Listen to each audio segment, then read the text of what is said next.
I'm heartbroken. Since last night, I have not been a happy man. I have to be real, all right? Two things broke my heart yesterday. The fact that Chelsea won the match. You may not understand. If you don't know the reason, go and watch my last video. I've explained that. The fact that Chelsea won the match yesterday really broke my heart. And of course, the second one is the most obvious one.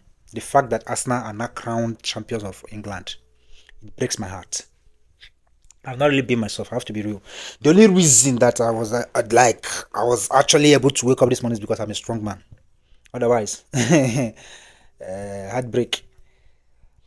But for the record, let me say this: I do not hate Arsenal. Unless you started following me yesterday or watching my video yesterday, you will understand that I've said this over and over. I just love bantering Arsenal. I just love making fun of them. I don't hate Arsenal. There are two clubs in the world that I hate: Manchester United and Barcelona. Two clubs in the world I can never wish well, and it's only due to the fact that over the years, or back in the days, they used to rob Chelsea. Barcelona, of course, unless you started watching football yesterday, you know what I'm saying. Barcelona used to rob, like they used to rob not just this, they used to rob other clubs, and I hate it when clubs are not playing fair. I don't know why. It's not about Chelsea stuff or any other. No, I'm being real. I mean, I was a football fan before I became a Chelsea fan. That's the truth. Okay, I hate when people don't play fair. When you're watching games, you see that some referees or whatever are trying to, favor some teams. It's annoys me. I really hate it, and it ties up my hatred for a certain club. Now, Manchester United, of course, they fall into that same category over the years. Alex Ferguson, the fact that he was able to win so many EPL or a couple of EPL cups was due to the favoritism he got from the referees and of course the FA.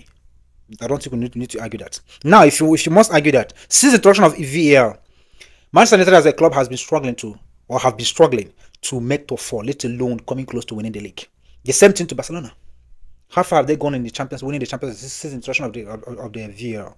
That's the truth. But Arsenal as a club, they're my London brothers, all right, and of course rivalries. So I don't like, and one of the things that gives me strong hold, making more fun of them is the fact that over the years, more than 22 years about, they have not won the Premier League. So I used to capitalize on that, making fun of the fans. Now I have lost that, and to make matter worse, they are going to win the Champions League. God, where person go hide?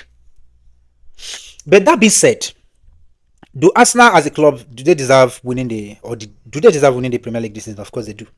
There's no doubt. Okay, we can have an argument maybe from biased mind or maybe from the side of an opposition fans, but the truth is that Arsenal they deserve a club that has been coming close to over the years. That have been what have been knocking, giving what is them, Liverpool, Manchester City, and of course Liverpool last season headaches for the competition. Chelsea over the years have been lost. Manchester United, of course, they need VAR to be scraped off for them to be able to compete again.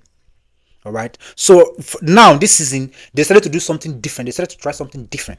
But okay, let's not play all sexy. We've been playing sexy over the years, but nothing show for it. All right, let's try another pattern.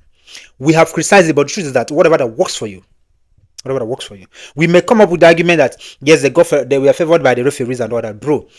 Every team in the world, one time or the other, you've been a beneficiary of the referees ill decision or maybe wrong decisions or maybe just intentional wrong calls. Every clubs in the world can check. Okay, and Arsenal this season they didn't get much of that, even though they got one or two in crucial matches that they needed. So Manchester City, the years that they used to be champions, there were occasions like that. Go and check that they were favored by the referee. So I don't know why that of Arsenal is. And again in life, for you to be able to be successful in whatever you do, you need luck and of course favoritism. Many people are wealthy today not because they are the hardest of workers or they are the smartest. It's just because they got a little bit of favoritism and of course luck. I always tell people in everything you do in this life, you need luck to succeed in life. Hard work, of course. Call it luck, call it grades, but you need it to succeed in life. Hard work is good, all right, but it doesn't make one rich. You need luck and grace and favoritism, all right. So we can argue favoritism, we can argue whatever. Arsenal are deserved EPL champions, but the fact that we've been bantering them and all these years because coming from the point of course rival fans, you don't want to see your rivals, and let's be real, Arsenal fans don't want to see Chelsea succeed. That's the truth. But you guys, you are the champions and you deserve it. Congrats to you guys, but you are not touching the Champions League. I'll wait for you guys there.